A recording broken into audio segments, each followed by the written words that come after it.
Bismillahirrahmanirrahim. Assalamualaikum warahmatullahi wabarakatuh. Alhamdulillahirrahmanirrahim. Pada kesempatan kali ini saya akan mereview 3 tema dari mata kuliah ilmu dakwah yang sudah dipelajari di semester ini yang diampu oleh Bapak Abraham Zaki Zulhazmi. 3 materi tersebut adalah yang pertama, pengertian dakwah, yang kedua, pendakwah, dan yang ketiga adalah media dakwah. Langsung saja untuk materi yang pertama adalah pengertian dakwah. Pengertian dakwah sendiri berasal dari bahasa Arab yang berarti seruan, ajakan, atau panggilan. Sedangkan menurut istilah, dakwah memiliki beberapa pendapat dari para ahli. Namun bisa disimpulkan bahwa dakwah adalah menyeru kepada manusia untuk berbuat kebaikan dan menjauhi keburukan, dan mengubah keadaan negatif menjadi keadaan yang positif. Dakwah sendiri memiliki beberapa fungsi. Yang pertama adalah menebar sebagai petunjuk, yang kedua sebagai penebar generasi, dan yang ketiga adalah mencegah laknat Allah Subhanahu wa taala yang berupa siksaan di dunia maupun di akhirat.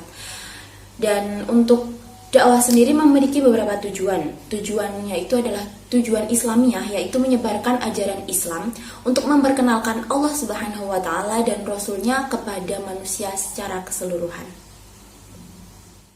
Untuk materi yang kedua adalah pendakwah. Pendakwah atau pelaku dakwah adalah seseorang yang menyampaikan atau mengajarkan ajaran Islam kepada manusia serta berusaha mewujudkan ajaran tersebut dalam kehidupan sehari-hari.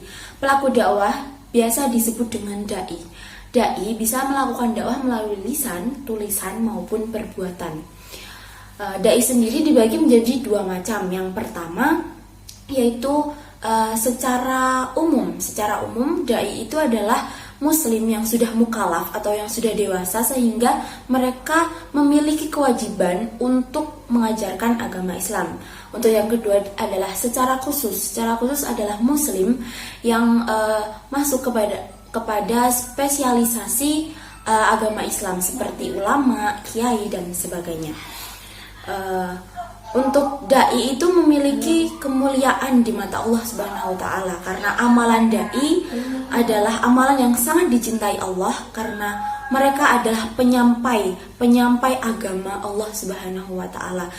Seperti yang disebutkan dalam Quran surat Ali Imran ayat 104. Di antaranya kemuliaan para dai adalah yang pertama, Rasulullah Shallallahu alaihi wasallam secara khusus mendoakan kepada para dai. Yang kedua, Allah Subhanahu wa taala, para malaikat, makhluk dan yang ada di bumi maupun di langit, mereka bersolawat kepada para dai. Dan yang ketiga, para dai memiliki keberuntungan dan kebahagiaan dalam kehidupannya. Dai sendiri dalam penyampaian dakwah tidak terlepas dari problematika karena mereka adalah penyampai amar ma'ruf nahi mungkar, sehingga tidak mungkin jika tidak memiliki problematika atau masalah. Nah, problematika atau masalah dai itu dibagi menjadi 2. Yang pertama adalah masalah internal dai dan yang kedua adalah masalah eksternal dai. Masalah internal dai diantaranya adalah yang pertama, kemampuan pendakwah yang belum cukup kuat. Dan untuk yang kedua, iman pendakwah yang masih lemah.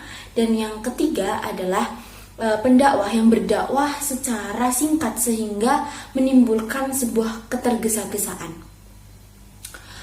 Untuk problematika eksternal dai itu bisa bersumber dari masalah internal tadi atau bisa memang benar-benar dari eksternal dai atau dari lingkungannya.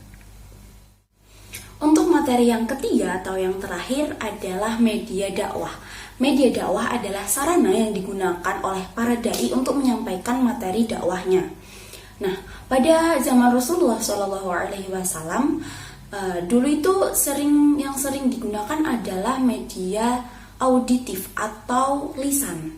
Namun jangan dilupakan, perilaku Nabi Muhammad itu adalah media visual yang dapat dilihat dan dapat ditiru oleh objek dakwah. Dan dalam perkembangannya, media dakwah itu menjadi berbagai macam.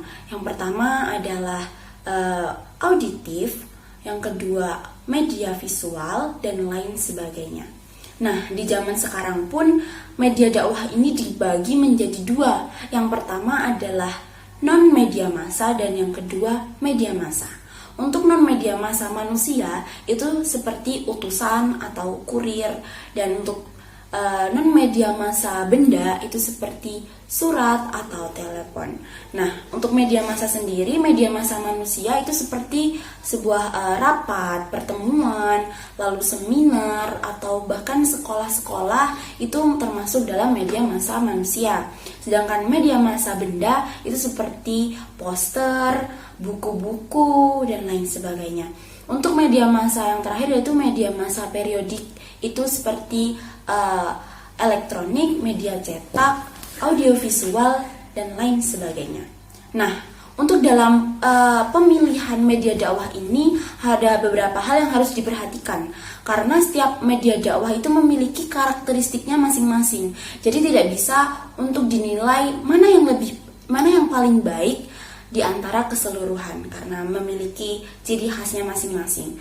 Nah, yang harus diperhatikan adalah tujuan, disesuaikan dengan tujuan yang ingin dicapai dalam dakwah tersebut, lalu disesuaikan dengan kemampuan objek dakwahnya, lalu disesuaikan dengan materi dakwahnya.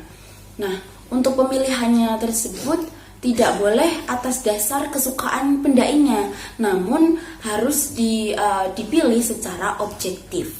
Nah, yang paling penting adalah efektivitas dan efisiensi yang harus diperhatikan oleh pendai.